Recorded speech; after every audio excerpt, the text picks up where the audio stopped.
Hello, I'm BlazyBoy420, and I'm joined by my friends Gotchafire and PhDC Sharky, and we are dumbasses exploring the world one step at a time.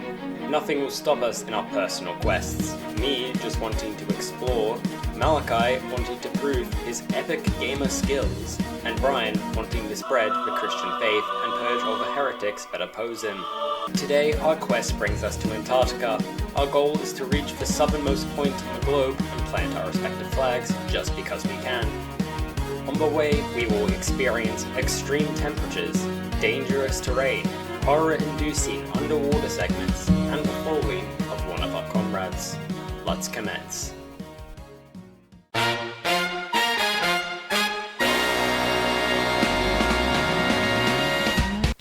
We joined the game on Brian's private server. Just quickly, I think that more Roblox games in general should have free private servers, because not having to deal with stupid 7-year-olds without paying rent every month is a nice quality to have, especially if it's a game I'm only going to play once. Going back on topic, we spawn in and get ourselves geared up and select our flags. Me and Malachi, being patriotic for the land down under, choose the Australian flag, while Brian, set on his holy crusades with the fucking penguins of Madagascar, chooses the Vatican City. After that, we set out on what will be an adventure of a lifetime. We made our way through the first opening segments without too much going wrong, besides Brian falling and taking a significant portion of damage.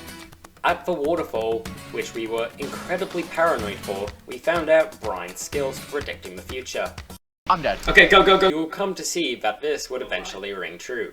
But we'll save that for later. We continued on until we got to a rope. Oh my god, it's a rope. We can hang ourselves. Me and Malachi made it across with absolutely no fuss. However, Brian, being incredibly paranoid, was walking as if he had a horsecock violently shoved in his hindermost quarters. How though? How?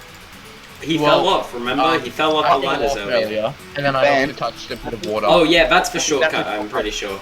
It is here we encountered one of the many problems of Roblox game design: excessive grinding. Allow me to explain. Here on this point of the mountain, there is an advanced path, which is more dangerous, and from what I can assume, much more rewarding. Assume is the key word here, as you need to complete the journey to the South Pole 5 times to access this path, which after completing the game 5 times is not exactly the reward I would like, considering a full run can take you over 30 minutes, by which point you have quit the game and gone off to waste your time on open source, testicle titties and dick. This is a major problem I have with Roblox games that have content locked behind beating the game multiple times. The threshold is usually so high that I cannot fathom the parental disappointment-like energy to go again. I will discuss this point later on in the video, but just note, this is bad game design right here. Going back to the 3 musket fuckwads, we continued along the frozen mountain range with very little of note happening until nightfall. By the time the sun had left to have sexual relations with your mother, we had reached the underwater cave segment. Normally, this segment wouldn't be what I called spine-chilling, or bone-rattling, or bowl shivering, but the night-like ambience, the oxygen timer, and the low lighting levels made for a horror-like ambience that me and my fellow adventuring comrades were certainly not prepared for. As we were swimming through, we were challenged with a dark abyss that was certainly going to take our soul and essential organs if we dawdled too long. While we were making our way through the cave, Brian and Malachi seemed to encounter one of the ocean's terrifying creatures. Or that is at least what I think they saw. During the whole ordeal, I was too focused on sticking to a rope to get through the cave, and when I asked them about it later, they refused to dare speak about what they encountered in there. So for now, it remains as just speculation. Game speculation! As we exited the underwater caverns of death, we climbed a hill and made it to base 1.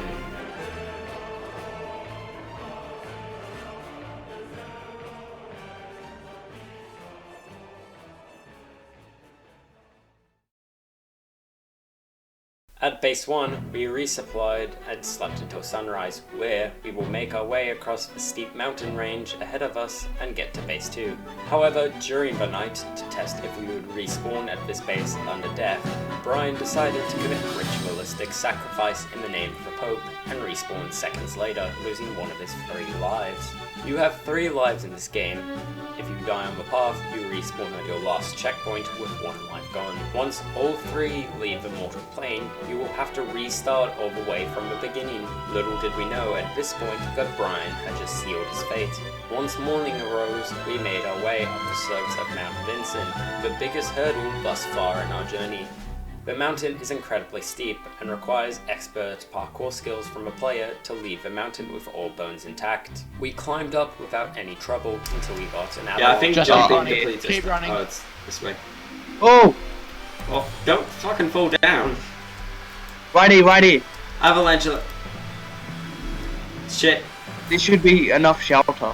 Now, the warning at the beginning of the climb told us that there would be avalanches and we should not stop moving. But, being the dumbass explorers, we did not listen and hid behind cover. We soon realize our stupidity and move on until we ascend to the highest point in Antarctica, Mount Vinson. We descend the heights and reach these ladders.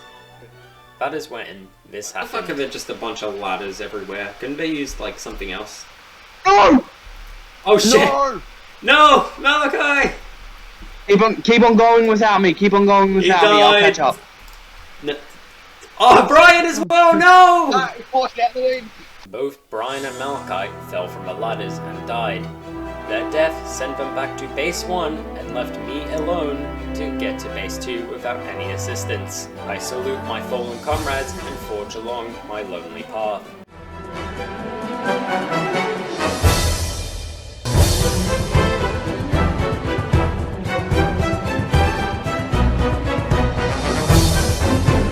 It's a lag. It literally lagged.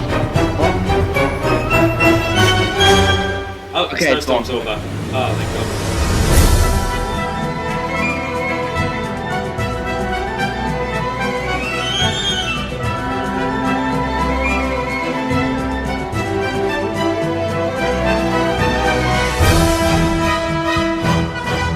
I eventually made it off the mountain and to base 2 to wait to the others to catch up. To wait to the others to catch up? Did I make a mistake?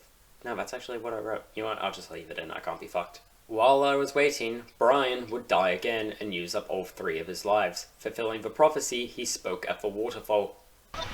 No, Brian, no! Brian died again! No!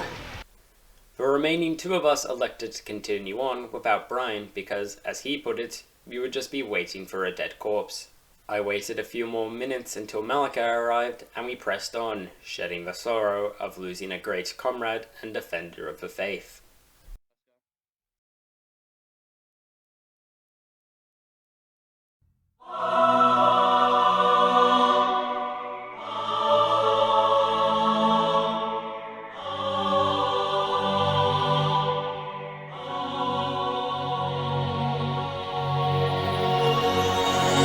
We continued on without too much happening, besides Malachi falling into orca-infested waters and playing a game of Guess the Tunnel on a cracking ice plane. We travelled through the unreasonably difficult to navigate caves before arriving at base 3. After the questionably short journey between base 2 and 3, we restock and prepare for the final leg of our journey before making it to the South Pole. We decided to wait for Brian to arrive when his Roblox suddenly decided to crash unexpectedly, which was code for I don't want to play anymore, I'm gonna go play EU4. We left shortly after the news and reached this weird gorge thing. I have no idea what the fuck this is called, but we journey across it nonetheless. Oh, this looks awesome. Ooh, this looks fucking awesome. Brian, you're watching this stream, you can see this shit, right? Malachi would unfortunately die and respawn back at base 3, while I, after nearly an hour of streaming this live on Twitch, which you should totally go follow by the way, descended from the ice plains and reached my goal of the South Pole. Just wait. I'm a fucking parkour expert, let's go. Let's go. I've made it to the South Pole. And I made it with all 3 lives. I told you to wait for me. We celebrate our triumphant victory as we watch the sun rise. As we plan to head home, we plant the flag of the Vatican in honor of the ultimate Christian and purger of heretics from the Holy Land, Brian. Just die. Bro, Hunter, you joined at the worst possible time. We just went through an epic adventure and you missed all of it. Side note, as we were boarding the plane however, our friend Hunter joined at the worst possible time as we had already finished the adventure. You missed an epic adventure. I've been live streaming it the entire time. As we fly over the mountains back to camp, I'll give our final thoughts on the game. As Brian died and didn't make it to the end, his opinions will not be counted. Malachi thought the game was fun, but wouldn't do it again as it's just not replayable. I share similar opinions to him. The journey was incredibly fun, and full of plot twists and turns, misdirection and misfortune. However, once we reached the pole, there was nothing left for us to do. As I said before, it falls into the unfortunate trend with Roblox games, in which it's fun to play, but to get more out of it, you have to grind for unreasonable amounts of time. This is not fun game design. Making me walk the same path multiple times just to unlock one singular difference is not enjoyable, and doesn't make me want to go again and again. I think it would just be better if, after completing the game once, you automatically unlocked all the advanced paths for some semblance of replayability. And while you're at it, add advanced paths to the areas between base 2 and 3, and 3 in the pole. I honestly wish there were more games like this on Roblox that build off the idea this game presents and expands on it. Well, this is the end of our journey. I'm BlazyBoy420, and this has been the Dumbass Explorers. Ah, that fucking sound. So ear piercing. I just have the sounds turned off. Bruh, why do you have the sounds turned off? Because I do. It's less epic if you turn off the